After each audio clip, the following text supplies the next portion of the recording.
Nantonin Keita, femme albinos, athlète de haut niveau.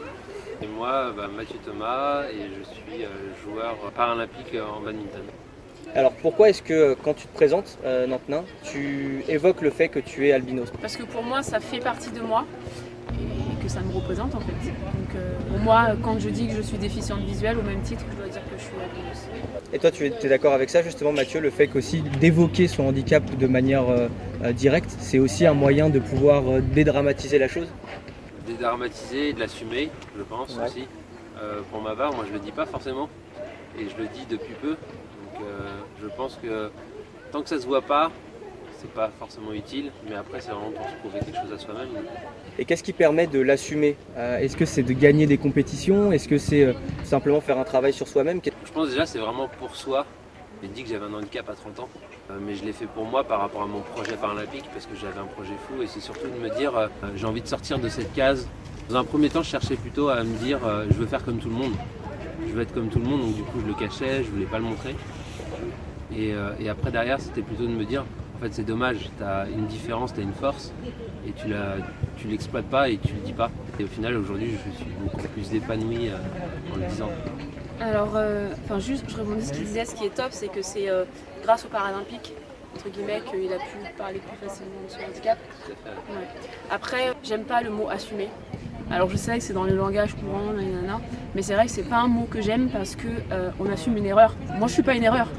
Donc j'ai pas à assumer qui je suis, je n'ai pas à assumer mon handicap, j'ai pas à assumer, enfin voilà, je suis telle que je suis. Et après ce qui pourrait permettre de peut-être vivre mieux, ce serait peut-être déjà d'avoir une bonne estime de soi, qui pour moi est quelque chose de très très important. Mais voilà, j'aime pas le mot assumer. Et le rôle du sport dans tout ça? Ça permet de se rendre compte qu'on est capable. Pour moi, c'est ça qui est important, c'est de dire ok, je peux pas faire les choses peut-être comme tout le monde entre guillemets, et encore ça veut dire quoi, mais en tout cas je peux adapter pour au final arriver à faire ce que j'ai envie de faire. Et ça peut aussi permettre de se dire ils ont un handicap, et voilà, ça peut s'additionner avec des compétences, ça peut s'additionner avec des possibilités, ça peut s'additionner avec des rêves, ça peut s'additionner avec de la joie, ça peut s'additionner avec du bonheur, enfin voilà quoi. Le sport pour moi c'est aussi une thérapie parce que derrière en termes d'inclusion, je pense que ça mêle tout le monde. Je pense que le sport nous permet on est tous des athlètes et on cherche tous à se dépasser. C'est ça. Mais j'aime beaucoup ce qu'a dit aussi Nantenin sur le fait que c'est un projet de vie, tout ce qu'on vit émotionnellement avec son coach, ses entraîneurs, tout ce qu'on apprend sur soi, ça c'est vraiment fort. Qu'est-ce qui aujourd'hui doit prédominer? Est-ce que c'est l'inclusion ou l'intégration? On va dire l'inclusion. En fait, je sais pas, je trouve qu'il y a une grosse différence entre inclusion et intégration. Mais pour moi, en fait, quand on inclut quelqu'un, on prend en compte ses spécificités. On dit ok, viens avec nous, mais viens avec nous avec tes différences, viens avec nous viens comme tu es, enfin voilà. Alors que quand on intègre, c'est ok, vas-y viens, mais voilà quoi. On rentre dans le moule. On fait ce qu'on peut, mais voilà, faut pas trop nous en demander. Et pour moi, souvent c'est ça qui arrive. Il y a quelque chose qui intègre ou qui inclut en fonction du mot qu'on veut choisir un peu tout le monde, c'est l'humour. Déjà si on commence, est-ce que vous vous considérez comme des personnes drôles ou pas? Moi je suis carrément drôle. Moi je sais pas, en tout cas je me fais rien. Bon, en tout cas autour de toi t'as fait rire du monde, donc moi je pourrais dire que oui tu es drôle. Quand t'as un handicap et qu'une personne en fait en a pas, on sait pas trop si on a le droit de rire, on a le droit d'en parler. Je pense que le fait d'avoir beaucoup d'autodérision sur soi, moi je suis le premier à me dire que j'ai une petite patte de poulet, et derrière il ose dire ça sur lui, donc du coup je peux y aller. J'ose dire des choses. L'humour ça permet aussi de casser un peu ce bris de glace aussi, et de dire aussi les choses que tout le monde pense tout bas.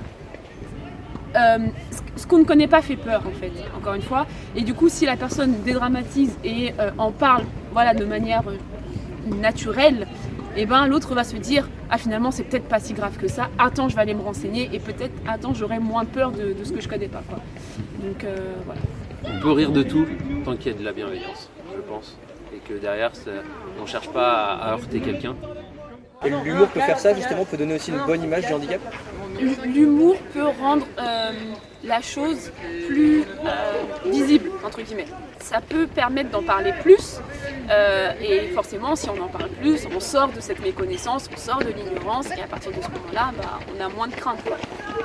Un humoriste connu qui s'appelle Artus a fait un sketch qui a été vu plus de 2 ou 3 millions de fois sur YouTube, où justement il parle du handisport. Et il dit une phrase à un moment assez simple, ce sont des gens normaux, et si ce sont des gens normaux, alors j'ai le droit de les vanner. Est-ce que vous êtes d'accord avec ça? Tout à fait. Moi j'ai adoré son sketch, sa caricature certainement, mais ça permet d'en parler. Pour moi c'est une très bonne chose. Je comprends ce qu'il veut dire, donc je suis d'accord avec, c'est vrai, il a raison. Mais je trouve qu'il aurait dû trouver une autre phase pour gens normaux. Donc finalement on peut rire de tout. Sauf de moi. Non, je plaisante. Donc on peut rire de tout, mais avec bienveillance. C'est aussi le message que vous voulez faire passer. Bien sûr.